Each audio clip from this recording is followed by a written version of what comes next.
हाँ तो स्टूडेंट देखिए, आज हम क्लास 10th एक्सरसाइज 1.2 का क्वेश्चन नंबर फर्स्ट डिस्कस करते हैं। तो क्वेश्चन नंबर फर्स्ट में क्या है, इसमें दिया गया है निम्नलिखित संख्याओं के अभाज्य गुणनखंडों के गुणनफल के रूप में व्यक्त कीजिए।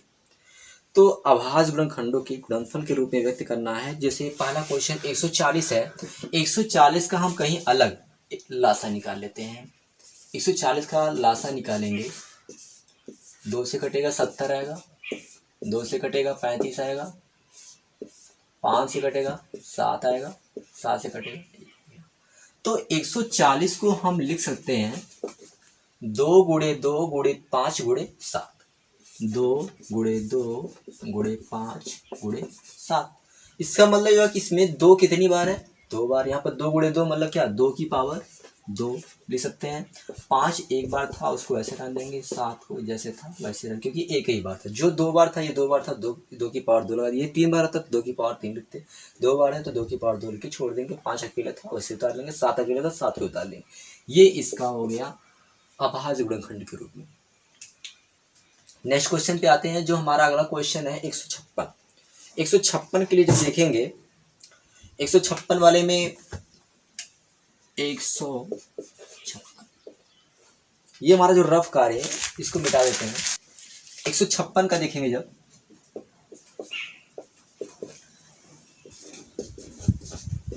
इसका लासा निकालते हैं तो 2 से कटेगा, 2 सत्ते 14, बचेगा इसमें से 1 और 2 अट्ठे 16।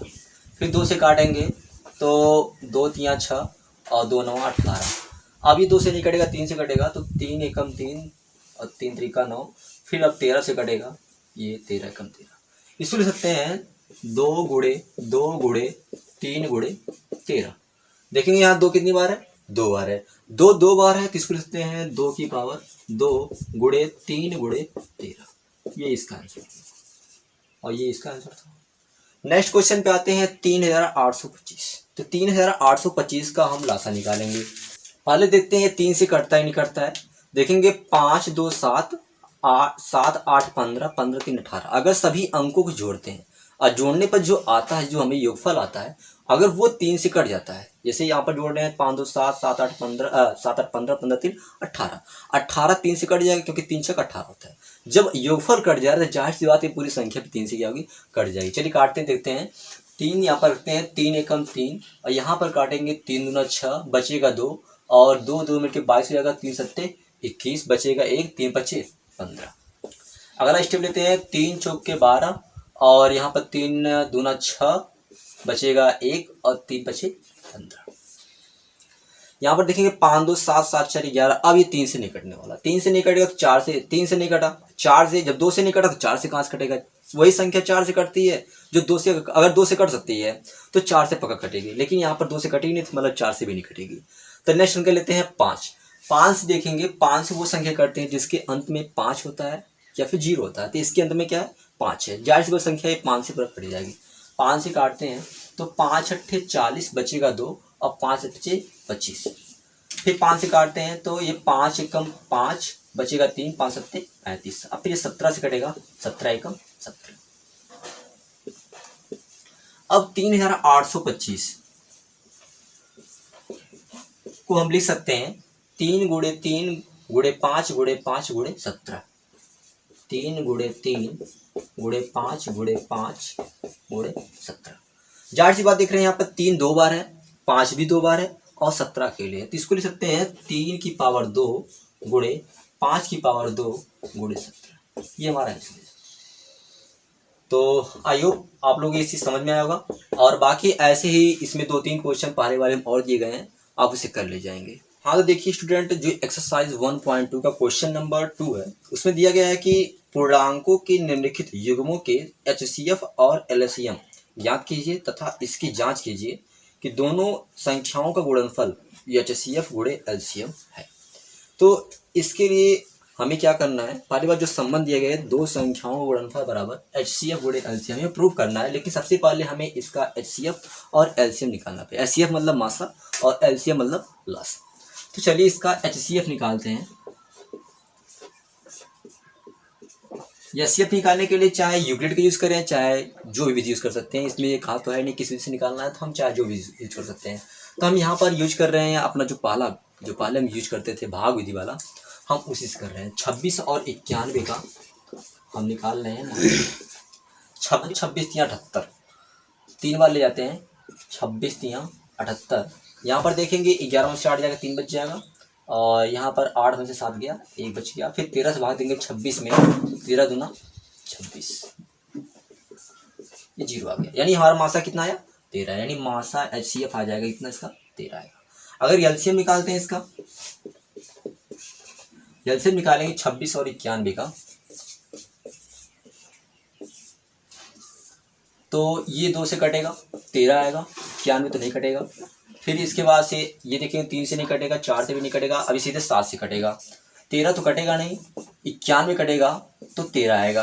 फिर अब ये 13 से ही कटेगा, 13 एकम 13, 13 एकम 13। यहाँ पर देखेंगे जो इसका मासा बनेगा, लासा बनेगा 2 गुणे 7 गुणे 13, यानी 2 सत्ते 14, 14 गुणे 13।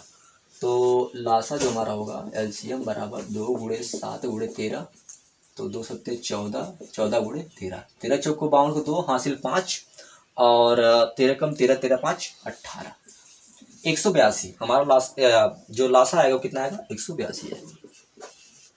तो हमने मासा और लासा दोनों निकाल चुके। ये हमारा देखिए, ये हमारा मासा है, इस बात को जरा देखिए, HCF है, और ये एलसीएम मतलब क्या है? लासा है।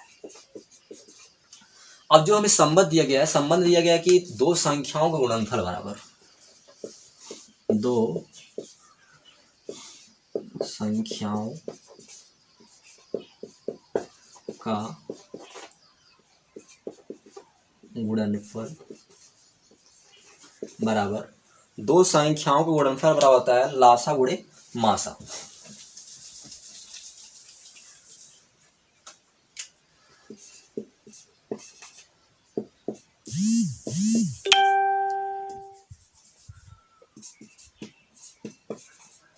अच्छा, यहाँ पर देखिए इस बराबर के इधर बायां पक्ष है, इधर क्या है? दायां पक्ष है। अगर हम बायां पक्ष लेते हैं, इसका LHS लेते हैं, बायां पक्ष LHS लेंगे, दो संख्या गुणनफल, संख्या हमारी क्या है? 26 और 91 है। 26 और 91 का हम गुणा कर लेते हैं, 26 और 91 गुणा कर लेते हैं। देखिए 26 एकम 26 हासिल 2, और 26 नवा 234, 234 2 कितना होगा? 236, सॉरी 26 एकम 26 और 26 नौ 234, 236, तो 2366 आया। चलिए अगला देखते हैं। जो अगला हमारा RHS है, RHS में क्या है? LCM इंटू HCF, RHS निकालते हैं। RHS में LCM कितना इसका था? 182 है, तो गुणे HCF कितना है? HCF हमारा है कितना? 13। HCM लिखे, सॉरी HCF रहेगा यहाँ पर, ये हमारा आएगा 13। 13 गुणा कर देंगे, 13 26 को 6 हासिल 2, और 13 8 104, 104 2 106 हासिल 10, 13 कम 13 13 10 23, 2366 यहाँ भी, 2366 यहाँ भी, यानी हमारा LHS और RHS दोनों इक्वल है। इस प्रकार देख सकते हैं कि LHS इक्वल RHS, ये हमारा ये रिलेशन में प्रूव करना था जो। हाँ तो स्टूडेंट देखिए, जो क्वेश्चन नंबर तीसरा है, एक्सरसाइज 1.2 क्वेश्चन नंबर तीसरा दिया गया है कि अभाज्य गुणनखंड विधि द्वारा निम्नलिखित पूर्णांकों के HCF और LCM ज्ञात कीजिए, मतलब मासा और लासा ज्ञात करना है। तो पहला क्वेश्चन हमारा है 15 12 21, 15 12 और 21, इसका निकालना है। कैसे निकालेंगे? तो हम इसका अलग अलग लासा निकालते हैं। 12 का अलग निकालेंगे, तो 2 छक 12, 2 3 6 और 3 एकम 3। चलिए 12 निकल गया, 15 निकालते हैं, तो ये हो जाएगा 3 से भाग देंगे, 3 बचे 15, फिर ये 5 एकम 5, इसका भी निकल गया। अगला निकालते हैं, 15 हो गया, 21 का निकालते हैं, तो 3 सत्ते 21 और 7 एकम 7। चलो देखिए, आप 12 को लिख सकते हैं, 12 लिख सकते हैं 2 गुणे 2 गुणे 3, 2 गुणे 2 गुणे 3, और यहाँ 15 लिख सकते हैं 3 गुणे 5, 3 गुणे 5, और 21 को लिख सकते हैं 3 गुणे 7। तो हम HCF और LCM निकालते कैसे हैं? अगर जो तीनों में इसमें इसमें और इसमें तीनों जो कॉमन मिलता है, जो सब में उभयनिष्ठ होता है, वो हमारा क्या होता है? HCF होता है। तो HCF इक्वल हो जाएगा, जब देखिए 3 इसमें भी है, 3 इसमें भी है, 3 इसमें भी है, 3 मिल रहा है। और कोई संख्या ऐसी नहीं जो सब में मिल रही है, और कोई संख्या नहीं ऐसी जो सब में मिल रही है, तो केवल 3 ही मिल रहा था, मतलब हमारा HCF क्या होगा? 3 होगा। अगर LCM बात करते हैं तो जो LCM होगा, पहली बात तो जो सब में मिल रहा है, 3 इसमें मिल रहा है, 3 इसमें भी मिल रहा है, 3 इसमें मिल रहा है, उसको लिख लीजिए, गुणे लगा लीजिए। अब ऊपर यहाँ से 3 निकालने में बचा क्या है? 2 बचा है, यहाँ भी 2 बचा है, यानी 2 गुणे 2 बचा है। दूसरे वाले में आते हैं, इसमें 3 निकल गया, क्या बचा था? 5 बचा था, गुणे 5 लिख देंगे। अगले वाले में देखिए यहाँ पर 3 निकल गया, बचा है 7, गुणे 7 लिख देंगे। अब एक साथ सबका गुणा कर दीजिए, 3 दूना 6, 6 दूना 12, 12 पचे 60, और 60 गुणे 7 करेंगे तो 420 आएगा। ये 420 बार क्या होगा? LCM हो जाएगा। इस प्रकार से बाकी क्वेश्चन भी आप लोग कर सकते हैं। स्टूडेंट देखिए, जो क्वेश्चन नंबर चौथा है, क्वेश्चन नंबर चौथा में दिया गया है कि HCF ऑफ 306, 657 बराबर 9 और LCM ऑफ 306 और 657 इसको ज्ञात करना है। तो इस बात ध्यान दीजिए, अभी हमने पीछे बताया था कि दो संख्या दी गई हो और उसका लासा मासा दी गई हो, तो दोनों संख्याओं का लासा और मासा में जो संबंध होता है, उसमें हम लिख सकते हैं दोनों संख्याओं का गुणनफल बराबर दोनों संख्या का गुणनफल बराबर लासा गुणे मासा। ये दो संख्या गुणनफल और लासा गुणे मासा हमने संबंध बताया था। और ये दो संख्या गुणनफल क्या है? दो संख्या रही होंगी, यानी प्रथम संख्या द्वितीय संख्या रही होंगी, मतलब इसको लिख सकते हैं प्रथम संख्या गुणे द्वितीय संख्या बराबर LCM गुणे HCF। ये चीज दो संख्या गुणनफल, उसको हम प्रथम संख्या गुणे द्वितीय संख्या लिख सकते हैं। अच्छा, इसमें देखिए प्रथम संख्या हमारा 306 है और द्वितीय संख्या क्या है? 657 है। तो 306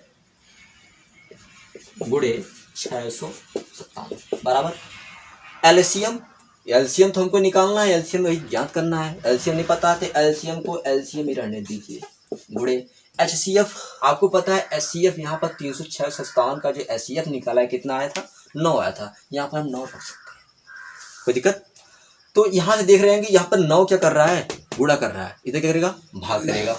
तो यहाँ पर जब ये 9 गुणा कर रहा है, इधर भाग करेगा, तो हो जाएगा 306 गुणे 657, भागी मतलब क्या होता है? बटे होता है, बराबर 9, बराबर यहाँ पर हो जाएगा LCM।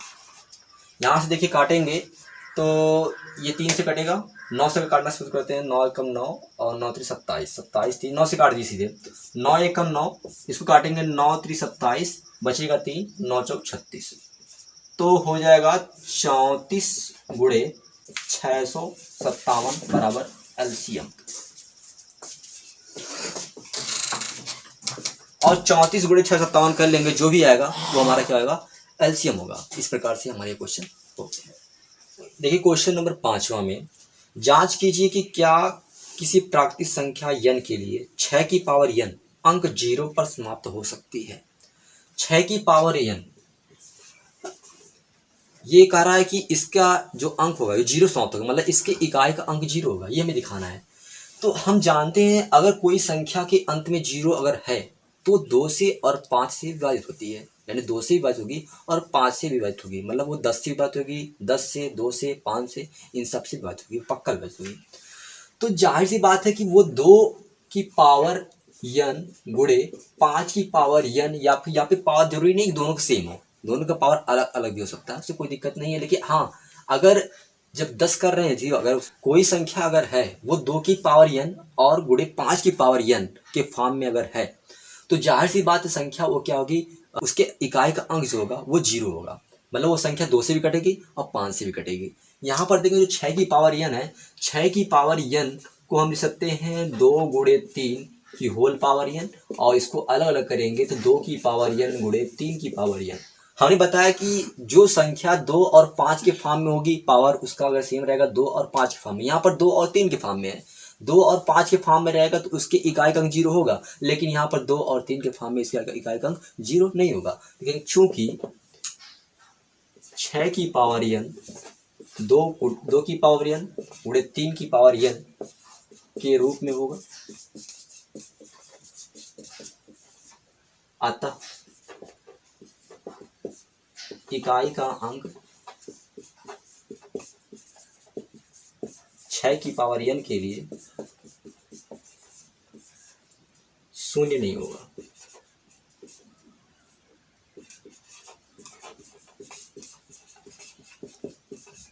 बस इतना ही करना है। ये क्वेश्चन नंबर जो 5वां दिया गया है एक्सरसाइज 1.2 का, उसमें है जांच कीजिए कि क्या व्याख्या कीजिए कि 7 गुणे 11 गुणे 13 धन 13 और 7 गुणे 6 गुणे 5 गुणे 4 गुणे 3 गुणे 2 गुणे 1 धन 5 भाज्य संख्याएं हैं, क्यों? अच्छा, भाज्य संख्या क्या होती है? भाज्य संख्या वह संख्या होती है जिसके 2 से अधिक गुणनखंड होते हैं, यानी वह 2 से अधिक यानी अपने से कटे और उसके अलावा 1 से कटे और किसी संख्या से कटे, यानी 2 से अधिक होने चाहिए, 1 और स्वयं के अलावा भी कोई उसका गुणनखंड होना चाहिए। तो भाज्य देखिए, ये तो पहली बात संख्या है कि जो भी संख्या रहेगी वो तो 1 से पक्का कटेगी, चाहे जो भी संख्या हो। और इस संख्या को अगर थोड़ा सॉल्व किया जाए, 7 गुणे 11 गुणे 13 धन 13 सॉल्व किया जाए तो जो संख्या है वो अपनी संख्या से भी कटेगी। इसका कोई और गुणनखंड निकाल दे तो काम हो जाएगा। अच्छा, इन दोनों में अगर कुछ जो कॉमन मिल गया, कॉमन एक ऐसा चीज होता है कि कल जो कॉमन निकलता है उससे वो संख्या पूरी तरह से कट जाती है। अगर इसमें कॉमन मिल गया तो जाहिर सी बात पूरी संख्या उससे कट भी जाएगी। तो हाँ देखिए, हमारा ये 7 गुणे 11 गुणे 13 एक पद ये है और एक पद ये है, 2 पद हमारे इसमें है, प्लस माइनस से बटा हुआ पद होता है। तो इन दोनों में देखा यहाँ भी 13 है, 13 यहाँ भी, इन दोनों से हम 13 कॉमन ले सकते हैं। तो अगर 13 कॉमन निकालते हैं तो 7 गुणे 11 और 7 गुणे 11 13 तो निकल गया, प्लस यहाँ से 13 निकला है तो यहाँ पर जब कोई कॉमन निकलता है यहाँ पर निकलेगा तो यहाँ हम 1 मान सकते हैं। अगर यहाँ पर 1 ही मानेंगे, क्योंकि अगर 13 गुणा फिर बाद में 1 में करेंगे 13 कम 13 मिल जाएगा, वैल्यू में कोई चेंजिंग नहीं होगी, यहाँ पर 1 मान लेंगे और कोई संख्या नहीं मान सकते। अच्छा, अगले वाले में देखते हैं 7 गुणे 6 गुणे 5 गुणे 4 गुणे 3 गुणे 2 गुणे 1 धन 5। इसमें देखेंगे तो 5 यहाँ पे देखिए, पहला तो हमारा ये पूरा एक पद है और यहाँ प्लस लगा है तो यहाँ पद बट गया, 2 पद हमारे बन रहे हैं। तो 5 यहाँ पर ये 5 यहाँ पर भी है, दोनों 5 कौन मिल रहा है तो यहाँ से हम 5 निकाल सकते हैं। जब 5 निकालेंगे तो 7 गुणे 6 और 5 से निकल गया, बचा क्या 4 गुणे 3 गुणे 2 गुणे 1 धन, यहाँ से 5 निकला, क्या बचा 1 बचा। बाद में 5 उड़ा कर देंगे इसमें तो कोई वैल्यू चेंजिंग नहीं होगी, बाद में फिर यही मिल जाएगा। तो जाहिर सी बात देख रहे हैं कि इस वाले में से हमको 13 कौन मिल जा रहा है, इसमें क्या मिल जा रहा है 5 कौन मिल जा रहा है। तो लिखेंगे चूंकि यह संख्या 13 से विभाजित होती है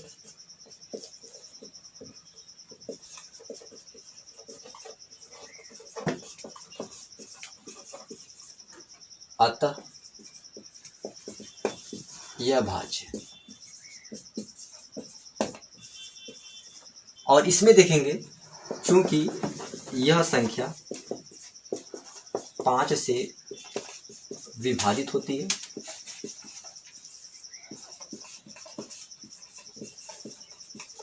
अतः यह भी भाज्य।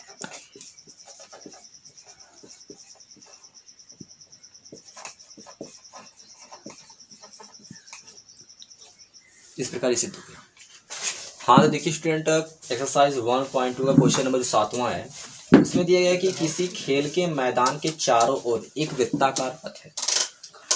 इस मैदान का एक चक्कर लगाने के लिए सोनिया 18 मिनट लगाती है और जो रवि है वो 12 मिनट लेता है उसको एक चक्कर लगाने के लिए।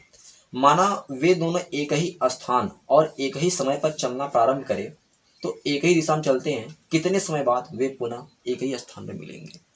तो देखिए ध्यान से, सोनिया 18 मिनट में एक चक्कर लगा लेती है, 18 मिनट ले रही है, और रवि इसी का अगर एक चक्कर लगाना होता है तो वो 12 मिनट लेता है। कह रहा है अगर दोनों एक साथ, यहाँ पर यहीं पर सोनिया है और रवि दोनों एक साथ घूमना शुरू करते हैं तो कितने सेकंड बाद दोबारा फिर यहीं पर मिलेंगे। तो कितने सेकंड बाद या कितने मिनट बाद जैसा क्वेश्चन रहता है उस साथ करेंगे। इस टाइप क्वेश्चन कई बनते हैं। अभी कुछ क्वेश्चन मिलेंगे आपको, घंटी वाला क्वेश्चन मिलेंगे जो आप लोग पहले कक्षाओं कर चुके होते हैं कि किसी मंदिर की घंटियां हैं, कोई 5 सेकंड बजती है, कोई 6 सेकंड बाद, कोई 8 सेकंड बाद।